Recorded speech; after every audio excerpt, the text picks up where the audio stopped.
आज Doubtnut app download करें। Doubtnut पर अपने सभी गणित, रसायन विज्ञान, भौतिक विज्ञान और जीव विज्ञान के डाउट्स का करो सफाया। बस प्रश्न की फोटो खींचो, एक ही प्रश्न को क्रॉप करो और तुरंत वीडियो सोल्यूशन पाओ। अभी डाउनलोड करें। हेलो फ्रेंड्स, देखिए हमें क्वेश्चन दिया हुआ है कि ए की कार्यक्षमता बी की कार्यक्षमता की 3 गुनी है, इसलिए वह एक काम को बी की तुलना में 60 दिन कम में करता है। यदि वो दोनों एक साथ काम करें तो कार्य कितने दिनों में खत्म हो जाएगा। तो देखिए ये कार्य और समय पर आधारित एक बहुत अच्छा क्वेश्चन दिया हुआ है। मुझे इस तरीके के क्वेश्चन करने के लिए सबसे पहली बात जो मैं आपसे बोलूंगा, मुझे पता है कि कार्य क्षमता और समय क्या होता है, एक दूसरे के व्युत्क्रम होते हैं, यानी कि व्युत्क्रमानुपाती होते हैं।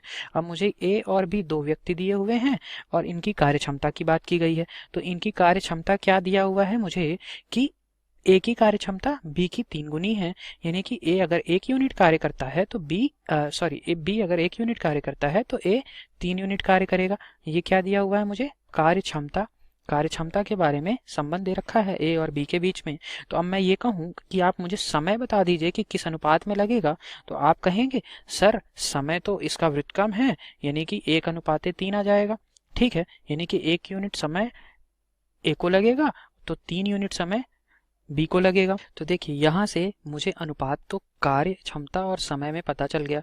अब मैं आपसे ये कहूँ कि इसमें कितने यूनिट का अंतर है, तो आप कहेंगे 3 - 1, यानी कि 2 यूनिट का अंतर है समय में। ठीक है, अब ये क्या है, मुझे अनुपात पता चला है, तो मैं ये कहूँ कि ये 2 यूनिट किसके बराबर है। तो मुझे दिया हुआ था कि बी से 60 दिन कम में करता है, तो 2 यूनिट कितना आ जाएगा, 2 यूनिट बराबर आ जाएगा 60 दिनों के। तो 1 यूनिट किसके बराबर आ जाएगा बताइए, 1 यूनिट यानी कि 1 इकाई 30 दिन के बराबर आ जाएगा, 30 दिन के। ठीक, तो अब मुझे ये बताइए कि ये अगर मैं ए के लिए बोलूं और बी के लिए बोलूं तो मुझे पता चल गया कि ए कितना समय लेता है, बी कितना समय लेता है। तो ए अगर 30 दिन लेता है तो बी कितना समय लेगा उस कार्य को करने के लिए, 90 दिन। तो मैं आपसे कुल कार्य की अगर बात करूं कि कुल कार्य कितना है, तो आप कहेंगे सर इन दोनों का लघुत्तम समापवर्त के बराबर होगा। कुल कार्य को मैंने W से लिखा है, तो इसका लघुत्तम समापवर्त कितना आ जाएगा, 90 यूनिट, यानी कि 90 यूनिट मेरा कुल कार्य है। तो अब मुझे ये बताइए, अब मैं आपसे ये पूछता हूँ कि एक दिन में कितना कार्य करता है, तो आप कहेंगे सर 90/30, यानी कि 3 यूनिट कार्य, 3 इकाई कार्य प्रतिदिन करता है ए।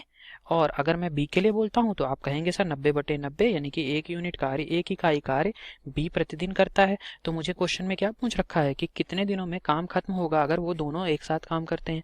तो मुझे ए और बी का अगर एक दिन का कार्य पता चल जाए, एक दिन का कार्य ए और बी का पता चल जाए, तो मैं बता सकता हूँ आसानी से। तो देखिए ए और बी का एक दिन का कार्य कितना आ जाएगा, ए का एक दिन का कार्य यानी कि 3 यूनिट, बी का एक दिन का कार्य यानी कि 1 यूनिट, यानी कि ये कुल कार्य कितना आ गया एक दिन का, 4 यूनिट या 4 इकाई कार्य प्रतिदिन कर रहे हैं ए और बी मिलकर। तो ए और बी के द्वारा कार्य करने पर, कुल कार्य करने पर लगा समय क्या आ जाएगा बताइए, समय बराबर आ जाएगा कुल कार्य जो कि है 90 यूनिट, और एक दिन में ए और बी दोनों मिलकर करते हैं 4 यूनिट, तो 90/4। ठीक है, तो ये आंसर कितना आ जाएगा बताइए, 22 सही 1/2 दिन। ठीक है, 22 सही 1/2 दिन हमारा उत्तर आ जाएगा। ये आंसर हो गया। देखिए कौन सा ऑप्शन सही है, तो ऑप्शन नंबर बी हमारा सही उत्तर है। Thank you. कक्षा 6 से 12वीं से लेकर नीट, IIT, JEE वो एडवांस के लेवल तक 1 करोड़ से ज्यादा छात्रों का भरोसा। आज ही डाउनलोड करें डाउटनेट ऐप या व्हाट्सएप करें अपने सारे डाउट्स 8400 400 400 पर।